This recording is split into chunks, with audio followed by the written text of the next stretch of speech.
Namaste, I'm Naya Swami Jyotish, and I want to talk about my great teacher, Swami Kriyananda, and the legacy that he left for us. Now, he was a person of tremendous outward accomplishments. He wrote 150 books. He composed over 450 pieces of music. He started communities.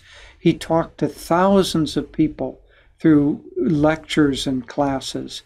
But I want to talk about three qualities that he shared with us that we can all have in our own life. The first is focus, the second is kindness, and the third is living with Dharma. So first, let me talk about focus. He had the laser-like ability to bring his concentration completely to whatever task he was doing. If he was interrupted in a task, he would quickly finish whatever he needed to do and then go right back to what he was doing. I once saw him editing a manuscript when his secretary came into the room. He just glanced up, acknowledged that the secretary had come, and then with complete attention finished his editing. Then with complete attention, he turned to the secretary and said, "What do you have for me now?" That focus is very important for all of us to emulate. The second was kindness. He was the kindest person I've ever met in my whole life. He was constantly giving and supporting and helping other people, never thinking of them as less than he was, but he approached everyone as if they were his friend.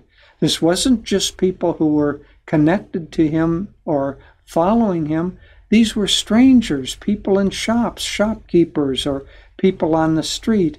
And he was always including and giving kindness to everyone.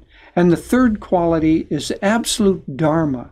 So he always lived with absolute righteousness. For instance, non-lying. If he said he was going to undertake a little task like buying a newspaper, even if he didn't need to do it, he would go ahead and do that task just in order to keep his words. So these three qualities we can all emulate and all practice in our own lives. So let's each of us increase our focus, live our lives with great kindness, and live our lives absolutely righteously and in attunement with Dharma.